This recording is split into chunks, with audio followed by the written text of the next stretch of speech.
28 मार्च 2025 ये वो डेट थी जब नेपाल क्रिकेट को एक नया कोच मिलता है। क्रिकेट एसोसिएशन ऑफ नेपाल ने स्टुअर्ट लॉ का नाम अनाउंस किया कि भाई अब लॉ जो है वो एक नए कोच हैं जो टीम के साथ जुड़ने वाले हैं। सबने कहा कि यार ऑस्ट्रेलिया से कोच आया है, अ गुड ऑजी मेंटालिटी जो है वो नेपाल को चेंज कर सकती है। जितना कुछ मॉन्टी डेसाई ने इस टीम को दिया अब उससे आगे बढ़ने का टाइम आ गया है। हमने इन कोच के बारे में देखा, इनके डायलॉग्स पर हमने बात की, इनके अचीवमेंट्स पर हमने बात की, इनके नेशनल साइड पर जो इंपैक्ट हुए उन पर हमने बात की, जो इन्होंने पिछले कुछ सालों में टीम के साथ जुड़ करके मिल करके काम किया है हमने उसको लेकर बात की। बिकॉज वी वर एक्साइटेड कि यार अब जो है चीजें बदलने वाली, जो पिछले साल डाउनफॉल दिखा था नेपाल क्रिकेट को वो बदलने वाला है। लेकिन मार्च 28 से आज अप्रैल 20 आ गया और सवाल सिर्फ एक ही दिमाग में आता है कि क्या कैन सीरियस है इस चीज को लेकर के, और है तो कितना सीरियस है।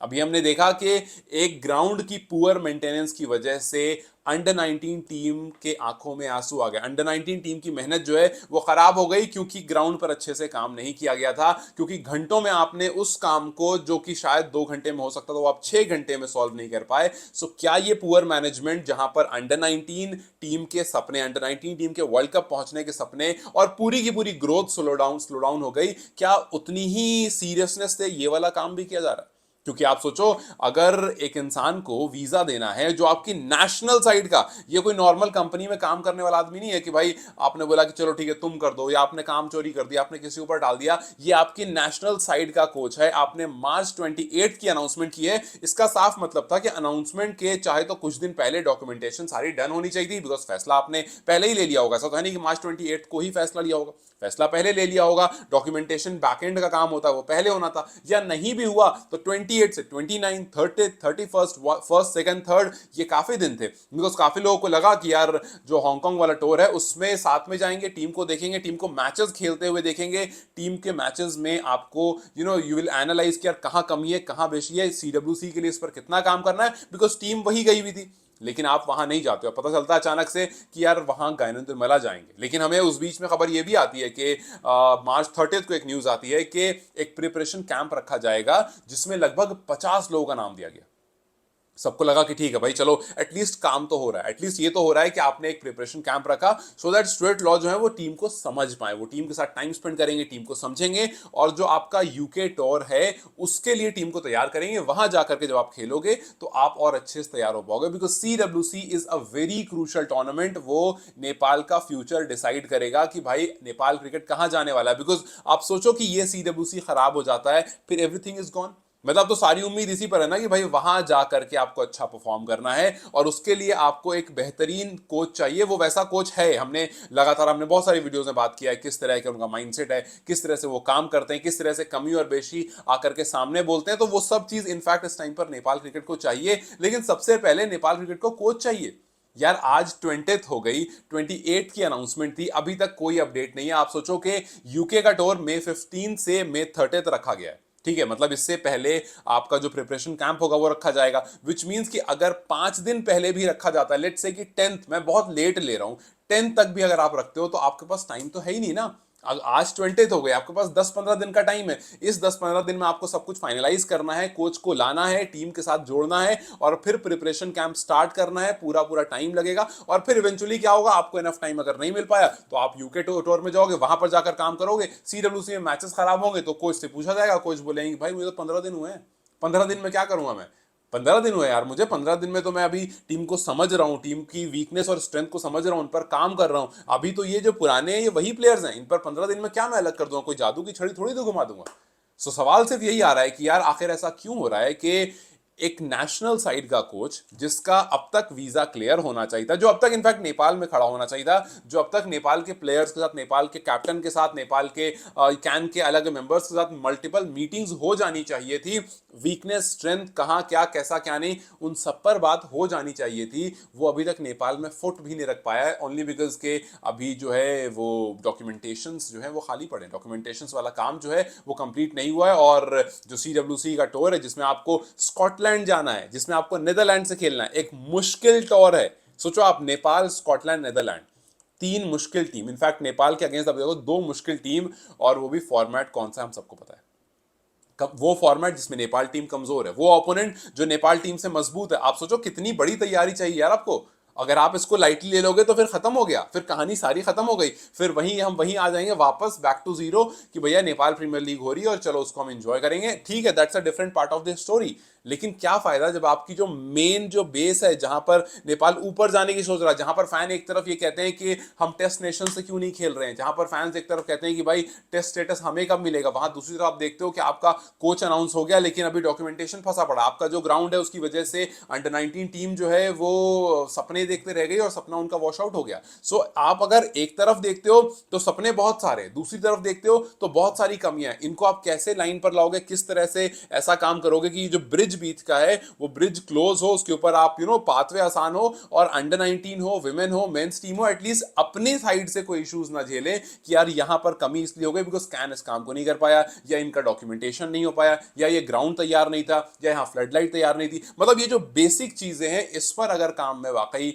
देरी हो रही है तो ये बड़ी मुश्किल की बात है। बिकॉज आप सोचो कि सीनियर टीम का साल इस बार शुरू अच्छा नहीं हुआ है, सीनियर टीम जो है वो इस साल में हांगकांग जाती है, वो अपने से कमजोर टीमों से खेल कर आती है और अपने से कमजोर टीमों से हार कर आती है, और यहां पर इस टीम को बहुत ज्यादा जरूरत है बहुत अच्छी प्रैक्टिस की, बहुत अच्छी बैकिंग की, बहुत अच्छे सीनियर असेसमेंट की, लेकिन इस टाइम पर वो कुछ भी नहीं मिल रहा है।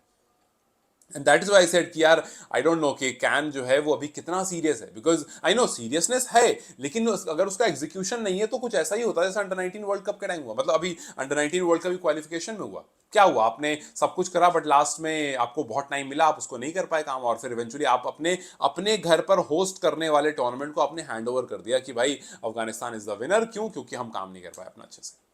सो इसीलिए मैं कह रहा हूं कि इट्स हाई टाइम कि आप अपने अपने कोच का जो भी कुछ बच रहा है उसको डन एंड डस्टेड करो, इस टीम को इकट्ठा करो, कोच को टाइम दो कि इस टीम के साथ बैठो, सुनो, समझो, रोहित के साथ वो बैठे, बात करें, बातचीत करें कि भाई क्या करना है, कैसे करना है, अपने प्लेयर्स के बारे में थोड़ी सी डिस्कशन हो, कैन के साथ बैठे, मीटिंग्स करें। It is not that easy.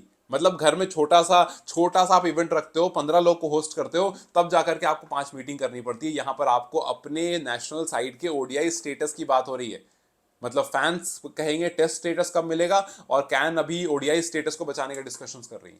So yes, ये बहुत क्रूशल टाइम है, और ये ऐसा टाइम है कि अगर यहां पर कुछ मिस्टेक हो गई, जो ऑपोजिशन स्ट्रॉन्ग ऑपोजिशन है, अगर आपने उनके सामने अच्छी परफॉर्मेंस नहीं रखी, मैं बता रहा हूं कोच जिम्मेदार नहीं होगा। कोच इसलिए जिम्मेदार नहीं होगा बिकॉज भाई 15-20 दिन में कोई क्या कुछ घोल के थोड़ी पिला देगा, कोई क्या ऐसा कर देगा। हाँ, अगर इंप्रूवमेंट आ गई 15-20 दिन में बहुत अच्छी बात, अगर पूरी इंटायर साइड ने अच्छा कर दिया, उस 50 में से अच्छे आप 15 प्लेयर आप निकाल लेते हो और उसको लेकर जाते हो, वो अच्छा कर देते हैं, वेल एंड गुड। यस, कुछ प्लेयर्स हैं जिनको लेकर के काफी लोग पॉजिटिव, और होना भी चाहिए। बशीर ने अपना एफर्ट दिखाया है, नंदन ने अपना एफर्ट दिखाया है, आई एम प्रीटी श्योर कि इन प्लेयर्स को रखा जाएगा वहां पर। लेकिन ये संदीप ज्वाइन करने वाले हैं टीम को, Lalit is in a very good touch, so ये कुशल बुटेल अच्छे टच में दिख रहे हैं रिसेंटली, आसिफ ने कुछ अच्छे रन्स किए हैं अभी रिसेंट में। सो आपका प्लेयर्स हैं जो टच में, उनको अच्छे शेप की जरूरत है, और अगर वो अच्छा शेप मिल गया तो आगे जो अभी टूर्नामेंट है वो टीम के लिए अच्छा हो सकता है, but for that the coach has to be here. So अब ये पूरा जो नेपाल का फ्यूचर है ये इसी चीज़ पर डिसाइड करता है कि आप कितनी जल्दी इसको इकट्ठा कर देते हो, कितनी जल्दी इस पर काम करते हो, बिकॉज जो अभी आने वाला है वो बड़ा मुश्किल है, और अगर आप उसके लिए प्रिपेयर्ड नहीं रहोगे then it is gonna be very tough for the entire nation. Simple सी बात यही है कि भाई एक नेशन है जो क्रिकेट को बहुत पसंद करता है, जो स्पोर्ट को ऑल टुगेदर बहुत पसंद करता है, और कहीं ना कहीं मैनेजमेंट की कमी की वजह से उसको एक स्टेप पीछे रहना पड़ता है। तो अब बस सवाल एक ही है कि when is Stuart law joining, कब वो ज्वाइन कर रहे हैं, कब वो टीम के साथ मिल रहे हैं, कब उनका टेन्योर एग्जैक्टली स्टार्ट हो रहा है। मतलब ऑन पेपर आपने मई 28 जो आपने अनाउंसमेंट कर दी वो नहीं, बट एग्जैक्टली कब आ रहे हैं, कब ज्वाइन कर रहे हैं, कब स्टार्ट हो रहा है, बिकॉज इस टीम में बहुत सारी कमियां हैं जिस पर उन्हें काम करना है। क्या दीपेंद्र सिंह आयरी पर वो जब उनके साथ कैंप में रहते, जब उनके साथ वो उनको थोड़ा देखते हैं, या फिर जब यूके टूर में उनको देखते हैं, तो क्या उनको लगता है कि यार नहीं यार ये वाकई ओडीआई के लिए सही नहीं, या फिर उनको लगता है कि नहीं यार इसकी बस ये छोटी सी 2-3 चीज़ है, इस पर काम कर लो, ये ओडीआई का बेस्ट फिनिशर बन जाएगा, बिकॉज ओडीआई में आपको जरूरत होती है एक प्लेयर की जो लास्ट में आकर खेल सके। सो यस, आपको एक अच्छा कोच ही उभारता है। आपने बहुत सारे ऐसे एग्जांपल्स देखे होंगे जहां पर स्टीव स्मिथ को बॉलर बनना था, स्टीव स्मिथ बॉलर बनकर आए थे, वो अचानक से टेस्ट के इतने बड़े बैट्समैन बन गए। क्यों? क्योंकि उनके पीछे जो कोचेस होते हैं जो उन पर काम कर रहे होते हैं, उनको कुछ दिखता है कि यार तेरा ये नहीं, ये बेहतर है। Mohammed Shami was a better. Mohammed Shami से मेरी मुलाकात, उन्होंने बताया था कि वो बैटिंग करते थे हमेशा से, उनके कोच ने कहा कि तू बॉलिंग पर ध्यान दे। जब बॉलिंग पर ध्यान देना शुरू किया, आज देखो कहां है। सो यही ये जो कोच का विजन होता है ना, बिकॉज उसको एक्सपीरियंस होता है 15-20 साल का, 20-25 साल का, वो दुनिया भर के लोगों को देखकर आ चुका होता है। सो हम जो कहते हैं ना कि आयरी जो है वो ओडीआई के अच्छे बैटर नहीं, ओडीआई के अच्छे वो प्लेयर नहीं है, यू नेवर नो अगर वो, बिकॉज हम जाकर के उनको रोज देख नहीं रहे, वी आर नॉट समवन जिसको 20-25 साल 30 साल का एक्सपीरियंस है। हम वो विजन नहीं क्रिएट कर सकते जो एक कोच क्रिएट कर सकता है। और अगर वो कोच आकर वहां खड़ा होता है और कहता है नहीं यार आयरी तुम्हारा ना बड़ा अच्छा सीन है, ये चीजें बस सुधार लो, you will be a fantastic finisher और ओडीआई में तुम एकदम बहुत अच्छे बैटर बन सकते हो। Things can change. आप देखो एम एस धोनी जब आए थे वो ऊपर खेलते थे, फिर उसके बाद इवेंचुअली वो नीचे खेलने लगे, वो अचानक से फिनिशर बन गए, वरना वो ऊपर खेला करते थे। एक बार गौतम गंभीर ने कहा भी था कि अगर एम एस धोनी ऊपर खेलना नहीं छोड़ते तो आज उनके पास बहुत सारे रन होते और आज उनकी कंपटीशन में कुछ बड़े जैसे रोहित शर्मा, विराट कोहली, वहां पर उनका नाम होता सिर्फ रन में। लेकिन वो उन्होंने कप्तानी पर ज्यादा ध्यान दिया, अपने आप को नीचे रखा, टीम को बैक किया, तो आज उनका नाम कप्तानी में हो रहा है। सो इट्स वेरी सिंपल चीज कि आप कितना विजनरी हो, और विजनरी होने के लिए आपको टाइम चाहिए। आप भाई डे वन पर आईडी को देखकर बता नहीं दोगे, और अगर आप उसको 15 दिन दोगे तो 15 दिन में भाई स्ट्रेट लॉ पर खुद इतना प्रेशर होगा, वो क्या किसी को समझेगा, एनालाइज करेगा। हो सकता है बोलेगा 50 आदमी है, 5 दिन का कैंप है, फिर उसके बाद 15 दिन का यूकेट और है, ठीक है ऐसे करके, हाँ चलो तुम ठीक हो तुम ठीक हो, जल्दबाजी में फैसला लिया और फिर सीडब्ल्यूसी में नुकसान हो गया। तो वहां पर भी गलती किसकी होगी? गलती उसकी होगी जिसने स्ट्रेट लॉ को देर से बुलाया। सो अब जस्ट आई होप कि यहाँ पर इस चीज को रिजॉल्व कर दिया जाए, बिकॉज अब ये जो जो अब अगला जो मुद्दा है ना वो बहुत बड़ा, अंडर 19 से बहुत बड़ा। अंडर 19 का क्वालिफिकेशन ना होना वर्ल्ड कप में खुद में एक बहुत बड़ा मुद्दा है, लेकिन नेशनल साइड का, आपकी सीनियर टीम का यहाँ पर आकर के अगर फंस जाना कि भैया स्ट्रेट लॉ नहीं आ पाए, टीम को नहीं समझ पाए अच्छे से, टीम को असेंबल नहीं कर पाए, और फिर इवेंचुअली उसका रिजल्ट जो है वो नुकसान में चला गया, और फिर 20-25 दिन बाद बैठ करके कोई इंसान यही बात कर रहा होगा जो बात मैं आज कर रहा हूं, जो आपको लग रहा होगा कि बात थोड़ी ज्यादा कर रहे हो, लेकिन आप देखना अगर ये काम नहीं होता है और अगर मैचेस हार जाते हैं तो फिर यही बात निकलेगी कि यार स्टुअर्ट लॉ क्यों नहीं बुलाया। अगर स्टुअर्ट लॉ खुद से बोल देते हैं आकर के कि 15 दिन में मैं क्या कर सकता, 15 दिन तुम्हें टाइम मिला था या 20 दिन तुम्हें टाइम मिला था, तो फिर आप बोलोगे कि हाँ यार बात तो सही थी, उन्होंने खुद कहा कि 20 दिन में कैसे होता। तो इट्स वेरी सिंपल थिंग कि अगर आज काम हो गया तो ठीक है, और क्यों टाइम लग रहा है मुझे तो ये समझ नहीं आ रहा यार, क्या क्या मुश्किल डॉक्यूमेंटेशन है जो आप इतना, जिसमें आपको वो रही, और अगर वाकई इतना ही मुश्किल था तो आपको ये पहले फैसला लेना था। खैर लेट्स जस्ट सी कि कितना टाइम लगता है और कितना टाइम लगता है स्टुअर्ट लॉ को टीम को ज्वाइन करने। मुझे नहीं फर्क पड़ता है कि डॉक्यूमेंट हुआ ये नहीं हुआ, टीम को ज्वाइन, नेपाल आकर के टीम को, वो पिक्चर चाहिए मुझे जहां पर पूरी टीम खड़ी हो और बीच में स्टुअर्ट लॉ खड़े हो कि हाँ भैया अब हमारा काम शुरू हो गया है, हम मिल लिए और हमने आज से काम शुरू करना है। When is that day coming? That is my question. What do you think about this? Do in the comment section. Till then guys take care, I see you very soon.